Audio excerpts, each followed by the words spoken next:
Ugh. Ugh. Things do not look any brighter.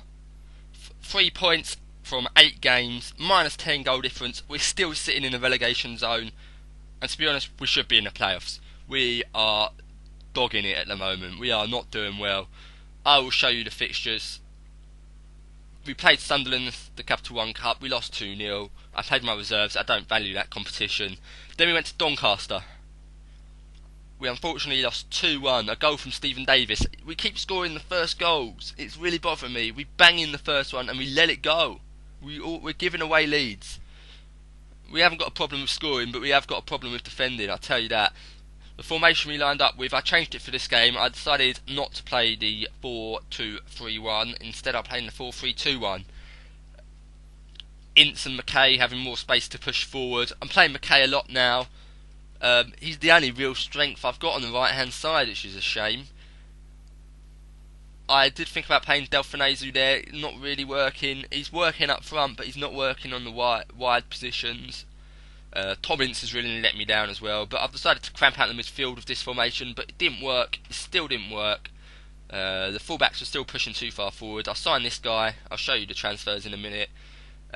He came in, so I can cancel the loan with Bradley Orr. I think this guy suits my style better, and he's younger, and he's ours. We get to keep him, so we can develop him nicely.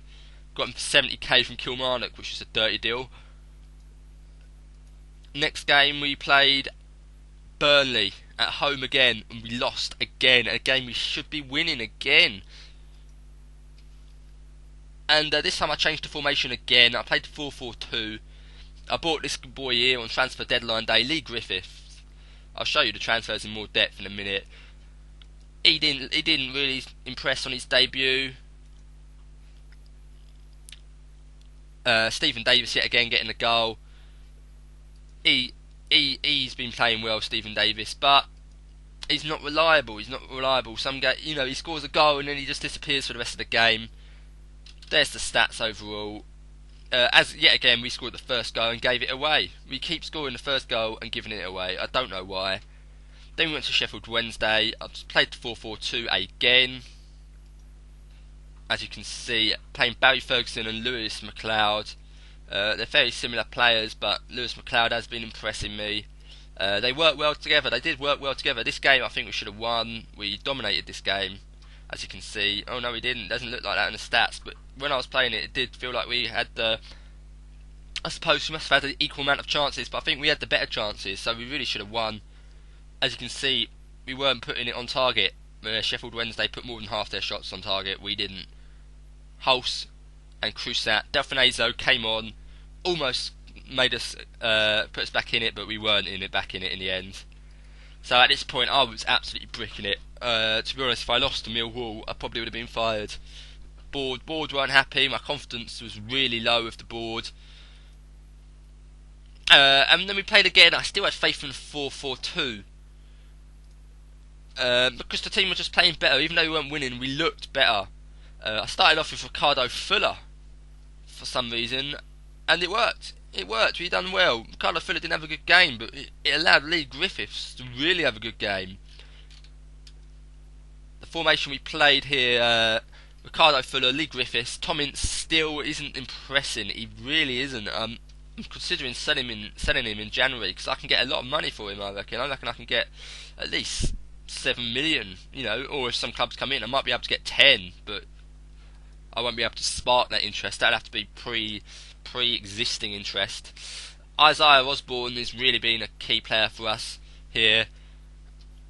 He's just a tank. He's just a beast. He's our holding midfielder. He's our Darren Fletcher as Man United. And we're sort of playing Man United style tactics. Fergie style tactics now. We're really playing counter-attacking football now with the 4-4-2, and it worked against Millwall. I had a nice team talk with the boys before the game. I said, we've got to push on, we've got to stop this bad run of form. We're better than that. And it seemed to have worked now with this win. Hopefully, we can carry this forward. Hopefully, this is the turning point, not just a fluke win. Because we should not be where we are. If I show you my players here, the stats of us in the league. Highest average rating, Gary McKenzie. He was really my fourth choice centre-back, but now he's my first. He's really performing well. You know, he's got a disappointing lack of pace, but he's doing alright. He's played 4 games. He started 4 games, and I've been impressed with him. We signed Lee Griffiths. Oh, I better show you the transfers. We sort of went ham after our poor performances. I went ham. I sort of bought Barbour and Lee Griffiths. I had to splash out big. It was a record transfer. We needed someone. We needed some final product at the end of the pitch. We needed him. First game, his debut didn't do too well, but the game against Millwall, he dominated. He really did. He won the game for us for sure. Double goal there. A lot of penalties have been given away and conceded in this league. I don't know if it's the new game, but there's been a lot of penalties so far for us. As you can see, Lee Griffiths going. Tommins still not performing. You know, for someone that's sitting on so much money, you know, I could get a lot of money for him. He's really not, you know, performing to his valuation. So I think I'd rather have the cash than him, to be honest. I think the cash would be more useful than Tom Ince at the moment. Hopefully that will change. Bob Harris as well. I was expecting more from him. I really liked his attributes, but he's just not performing for us yet. I had a chance to sign Lee Wallace, but I decided to keep Bob Harris because I thought Bob Harris will step up, and I've got a lot of faith in Bob Harris, so I'm hoping he will not let me down. Jack Alnwick, I think he's going to be my first choice keeper now. I'm really peed off at the keeper we've got. Matt Gilks, he's been atrocious, absolutely atrocious. Let me show you his stats. 5 games, 13 conceded goals. He's conceded 13 and an average rating of 6.46. So yeah, I've always previously thought he was a decent keeper. He played with Blackpool in the Premier League. He got them to the Premier League. I don't know why he's not performing. I really don't.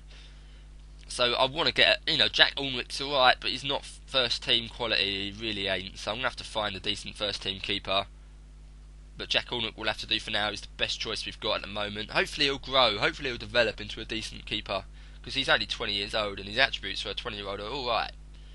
But for a championship, you know, first team player, they're not that great.